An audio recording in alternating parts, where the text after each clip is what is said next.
Enrichissante, très intéressante et beaucoup d'interactions avec donc des personnes clés chez Esker et aussi d'interactions avec d'autres entreprises qui sont clientes également de la solution.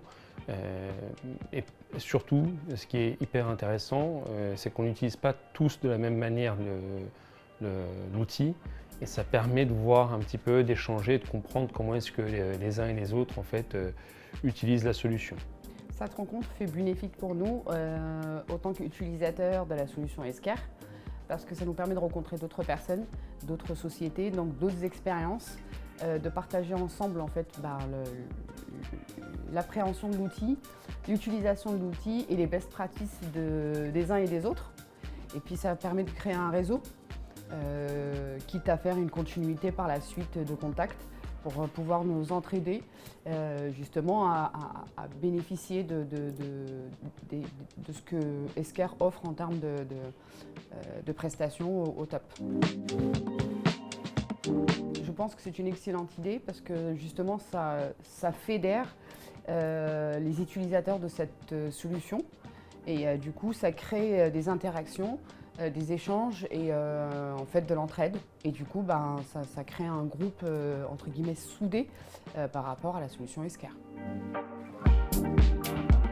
Oui, donc j'ai échangé avec d'autres clients, ça a été riche et un moment de partage hyper intéressant parce qu'on rencontre des personnes, des homologues en tout cas, qui travaillent dans les entreprises dans des domaines complètement différents.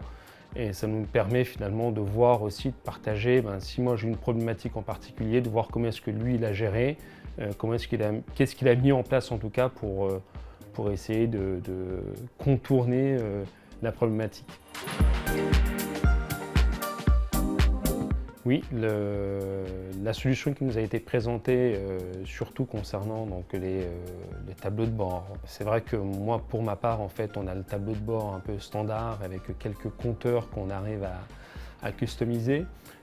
Toutefois, là, avec ce qui nous a été présenté ce matin, on voit qu'on peut faire pas mal de choses et aller beaucoup plus loin que ce qui se faisait jusqu'à présent.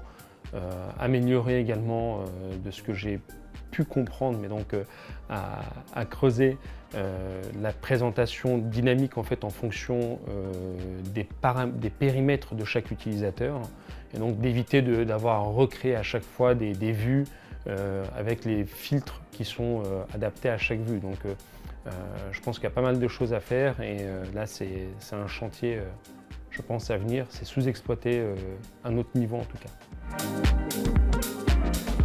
Donc je dirais que la bonne pratique, c'est cette démarche d'amélioration continue que tout le monde a et qu'Esker a, je pense, parce que sinon on n'aurait pas fait cette réunion. Donc je pense que la bonne pratique, c'est peut-être d'avoir cette démarche d'amélioration continue et de faire évoluer l'outil en fonction de nos besoins.